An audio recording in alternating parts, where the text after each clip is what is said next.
امریکہ اور ایران کی جانب سے منیر صاحب جو ایک معاہدے کی مختلف تشریحات سامنے آ رہی ہیں، ہم دیکھ رہے ہیں مختلف آرا سامنے آ رہی ہیں، کیا مستقبل میں کسی نئے بحران کا سبب یہ کچھ بن سکتی ہیں چیزیں؟ جی ضرور، میرے خیال میں یہ بن سکتی ہیں۔ جیسے آپ نے ذکر کیا، کافی مسئلے ہیں۔ اب یہ معاہدہ ایک پہلا قدم ہے، پہلا قدم بہت اہم قدم ہے کہ جو جنگ ہے اس کو روکا گیا ہے، اور ہرمز کا اسٹریٹ جو ایران نے بند کیا تھا اور جس کے اوپر امریکن بلاکیڈ تھا، دونوں ہٹ جائیں گی تو تیل کی تجارت وغیرہ سب کھل جائے گی، اور انٹرنیشنل اکانومی پر بہت اچھا اثر ہوگا۔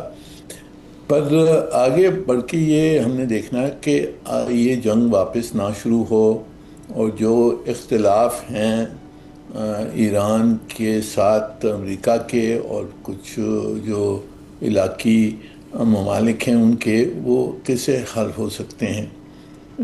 تو اس میں بہت سارے پہلو ہیں، بہت سارے ایشوز ہیں، جس میں نیوکلیئر ایشو ہے، سینکشنز کا ایشو ہے، اور ہرمز کا طرح سے ایڈمنسٹریشن ہوگی آگے جا کر، یہ بھی ایک مسئلہ ہے۔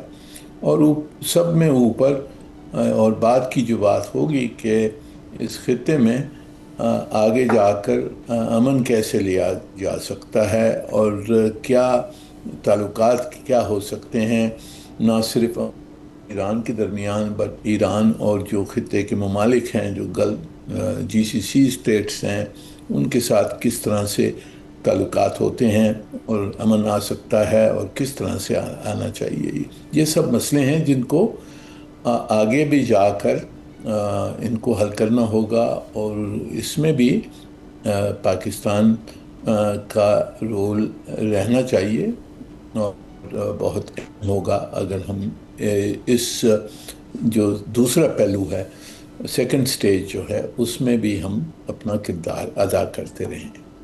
ٹھیک ہے، یہ جو اسٹریٹ آف ہرمز پر اور یہ سینکشنز کو لفٹ کرنے پر، ایران کی جوہری پروگرام پر یہ جو ساری بات ہو رہی ہے، کتنے کمپلیکس ایشو ہیں آپ کے خیال میں؟ اور کیا یہ 60 ڈیز کا ایک ڈائلاگ کا جو پروسیس ہے، یہ ریئلسٹک دکھائی دیتا ہے کہ ان 60 ڈیز میں یہ کور ہو جائے گا، یا آپ کو لگتا ہے کہ اس 60 ڈیز کے بعد پھر کچھ ٹائم ڈیوریشن آگے بڑھے گا اور یہ اسٹیپ بائی اسٹیپ یہ چیزیں، یہ ایشوز ریزالو ہوں گے؟ اور ایک اور سوال اس کے ساتھ ہی اگر آپ جواب دے دیں کہ جو اسرائیل کی طرف سے بیروت پر حملہ اور پھر لیبنان، غزہ اور شام میں جو اس کی ملٹری پریزنس ہے، اس کو سسٹین رکھنے کا کہنا، کیا یہ جو ایگریمنٹ ہے اس میں کوئی ہرڈل بن سکتا ہے، ایشو بن سکتا ہے؟ جی دیکھیں، آپ کا جو پہلا سوال، جو مسئلے ہیں بہت پیچیدہ ہیں اور ٹیکنیکل بھی ہیں۔ جیسے جو ایران کی پروگرام ہے اس میں بہت سارے سوال ہیں۔ انریچمنٹ ہوگی یا نہیں ہوگی؟ اگر نہیں ہوگی تو اس کتنے عرصے کے لیے نہیں ہوگی؟ ایران کی رائٹ جو حق ہے اس کا مانا جائے گا یا نہیں؟ دوسرا، جو یورینیم اسٹاک پائلز جو ایران کے پاس ہیں، کچھ ہائیلی انریچڈ ہیں، کچھ کم ہیں، ان کی ڈسپوزل کیا ہوگی؟ اس کو ایکسپورٹ کیا جائے گا یا اس کو ڈیلیوٹ کیا جائے گا؟ تیسرا کہ انسپیکشنز کا کیا رویہ ہوگا؟ آئی اے کو مانیں گے وہ، نہیں مانیں گے؟ تو یہ سب سوال ہیں یہ جوہری پروگرام کے بارے میں۔ اور سینکشنز کے بارے میں بھی بہت مسئلے ہیں۔ سینکشنز میں ایران کے اوپر سینکشنز کچھ انٹرنیشنل ہیں جو سلامتی کونسل نے لگائے ہیں، اور کچھ سینکشنز ہیں جو نیشنل ہیں، امریکہ نے لگائے ہیں، یورپ نے لگائے ہیں وغیرہ۔ تو ان سینکشنز کو کس طرح سے ہٹایا جائے گا، اس میں کیا فیصلے ہو سکتے ہیں؟ سلامتی کونسل کے فیصلے ہوں گے یا بائلیٹرل فیصلے ہوں گے؟ پھر ان کی جو آئل کا ٹریڈ ہے وہ کب کھلے گا؟ اس پہ جو پابندیاں تھیں وہ کیسی ہٹائی جائیں گی؟ جلدی سے ہٹائی جائیں گی یا نہیں؟ تو یہ سینکشنز کا مسئلہ ہے۔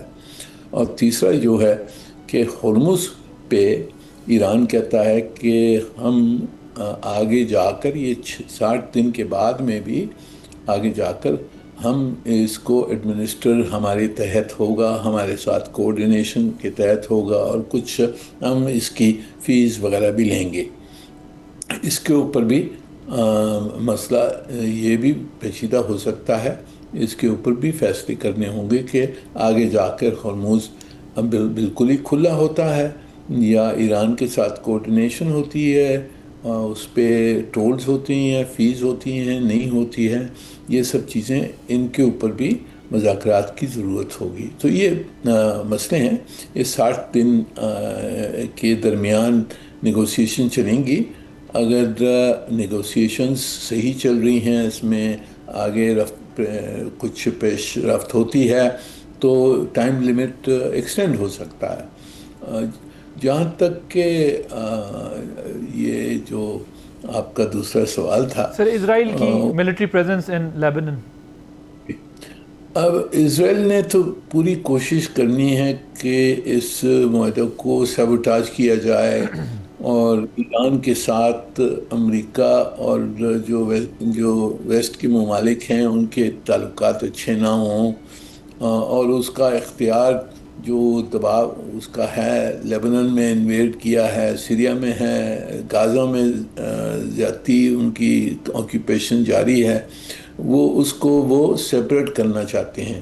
میرے خیال میں ایران کا موقف یہی ہے کہ پورے خطے میں امن ہونا چاہیے، تو امریکہ نے کافی زور لگانا ہوگا اسرائیل کے اوپر اس کو روکنے کے لیے کہ اس کی شرارت کی وجہ سے یہ جو بڑا معاہدہ ہے یہ ٹوٹ نہ جائے۔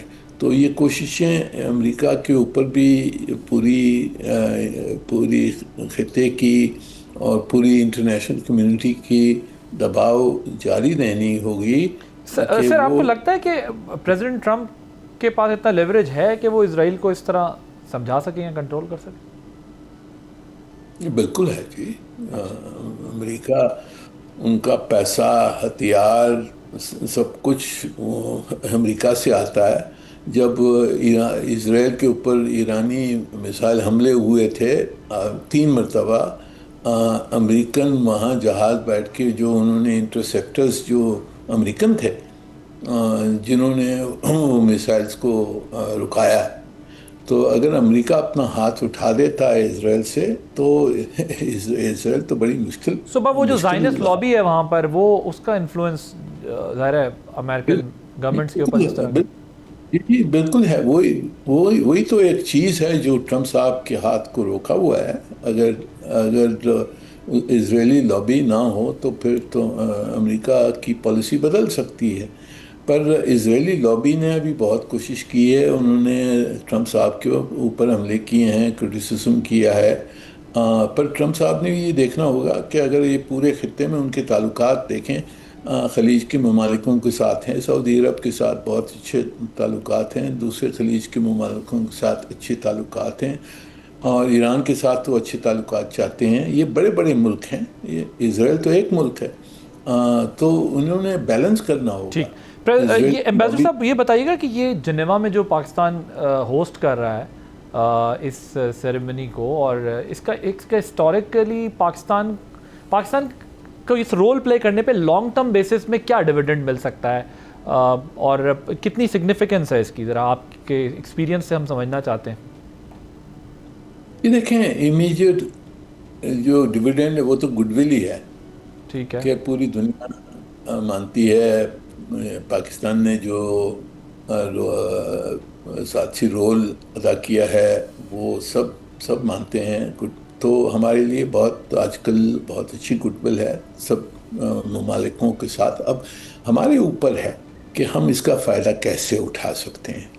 اب ہم نے دیکھنا ہے، ہم نے اسٹریٹجیز بنانی ہے، اور یہ بے شک بنا رہے ہوں گی، ہمارے فارن آفس کام کر رہی ہوگی اس کے اوپر کہ اس گڈ ول کو کس طرح سے ہم استعمال کریں ہندوستان کے اوپر دباؤ ڈالنے کے لیے کہ جی وہ مذاکرات کشمیر کے مسئلے کے اوپر، جو واٹر کا مسئلہ ہے، یہ مسئلے کس طرح سے حل کرنا چاہیے، وہ ہندوستان پہ کچھ دباؤ ڈال سکتے ہیں۔ جو طالبان کی جو حکومت ہے، جو دہشت گردوں کو سپورٹ کر رہی ہے، اس کے اوپر کس طرح سے دباؤ ڈالا جائے کہ روکیں اپنی پالیسیز چینج کریں. اور سب میں جو اہم بات ہے ہم نے دیکھنے کہ معاشی جو ہمارے حالات ہیں ان کو کس طرح سے ہم بہتر کر سکتے ہیں. دیکھیں ہمارا ڈیٹ جو ہے وہ ہماری ڈیٹ پیمنٹس جو ہیں اس کی وجہ سے ہماری ڈیولپمنٹ رک گئی ہے.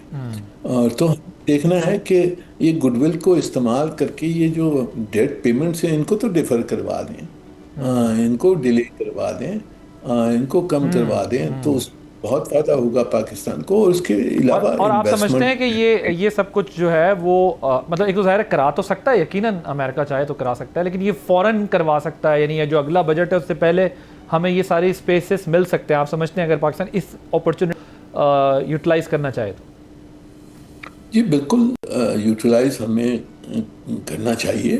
ہم نے اتنا ہمیں کوشش اتنی جو ہم نے یہ رول جو ادا کیا ہے, بہت ساری ہماری یعنی کہ وی ٹوک میجر رسک اس پالیسی میں, تو اس کا فائدہ اٹھانا چاہیے ہم نے, اور پالیسیز بنا کر پھر ہم نے اس کو پرسو کرنا ہے آرگنائزڈ.